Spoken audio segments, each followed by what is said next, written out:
আসসালামু আলাইকুম। 1 থেকে 2 মাস বয়সে 2টা বাচ্চা কিনছিলাম। প্রায় 1-1.5 বছর পালার, 1.5 বছরই হবে। 1.5 বছর পালার পর আলহামদুলিল্লাহ তো বড় হয়েছে। একটা প্রেগনেন্ট আছে, ইনশাল্লাহ কিছুদিনের মধ্যে বাচ্চা দিবে।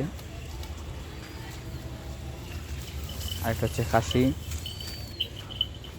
এটা হচ্ছে আমাদের পাশের বাড়ির খালার 2টা বাচ্চা। নতুন বাড়ি করছি, আম গাছে আমের বড়ই গাছ। হ্যাঁ, আমার বড়ই গাছ খেয়ে ফেলাইতেছে। সর সর সর। আলহামদুলিল্লাহ লেবু গাছ লাগাইছিলাম 1 বছর নাকি 1.5 বছর আগে। ভালো ফলন আসছে, বাম্পার ফলন। সবসময় প্রায় 1-1.5 লেবু ধরেই। সবাই দোয়া করবেন আমার ছাগলের জন্য।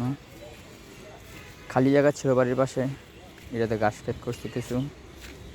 আর একটা ডালিম গাছ লাগাইছিলাম, ডালিম গাছে ভালো বাম্পার ফলন মাশাআল্লাহ দিলে। কিছুদিন পর পাকবে। আর সবসময় বাড়ির মধ্যে কলা গাছ থাকে, 2-1টা কলার ছড়ি পড়ছে, এলিয়া 2-3টা খাওয়া পড়ছে। এই যে আমার দুষ্ট বাতি যায় এসে পড়ছে, শয়তান আছে।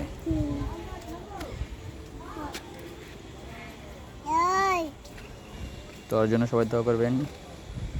আকাশটা আসছে মেঘলা মেঘলা ভাব, হয়তো বৃষ্টি আসতে পারে।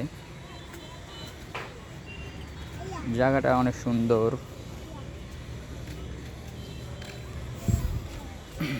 আঙ্কেলে জায়গা কিনা নতুন বাড়ি করছে, মাশাআল্লাহ বাড়িটা অনেক সুন্দর হয়েছে। আচ্ছা যাও, ছাগলটা ধরে মেরে দিয়ে আসো। তো সবাই দোয়া করবেন আমার ছাগলের জন্য। ধরো তুমি ছাগল। Bye bye.